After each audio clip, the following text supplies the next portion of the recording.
নারায়ণগঞ্জ শিল্পাঞ্চলে গত কয়েকদিন ধরে চলছে গ্যাস সংকট। প্রয়োজনীয় চাপ না থাকায় অনেক কারখানায় মেশিন আংশিক বা পুরোপুরি বন্ধ রাখতে হচ্ছে।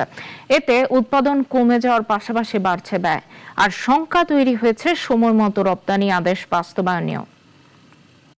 গ্যাসের চাপ কম থাকার কারণে সিএনজি ফিলিং স্টেশন ও কলকারখানাগুলোতে চরম ভোগান্তি দেখা দিয়েছে।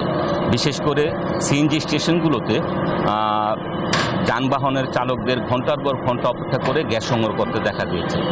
এখানে চালকরা অভিযোগ করছেন তাদের এই গ্যাস সময় মতো না পাওয়ার কারণে দিনের আধা বেলা চলে যাচ্ছে এই গ্যাস সংগ্রহ করতে গিয়ে। এতে তারা আর্থিক সংকটের মুখে পড়েছেন, তাদের আয় কমে গেছে। একই সাথে আমরা কথা বলেছি নারায়ণগঞ্জের বিভিন্ন কলকারখানা মালিকদের সাথে, তারা জানিয়েছে গ্যাসের যেই চাপ প্রায় 8 থেকে 9 PSI থাকলে তাদের উৎপাদন স্বাভাবিক থাকে, কিন্তু এই উৎপাদন যখন 3 থেকে 5-এ চলে আসে তখন তাদের সব মেশিনগুলো চলে না। এতে অনেক কারখানা মালিক বলছেন তাদের উৎপাদন সক্ষমতার চেয়ে প্রায় 15 থেকে 20% নেমে আসছে।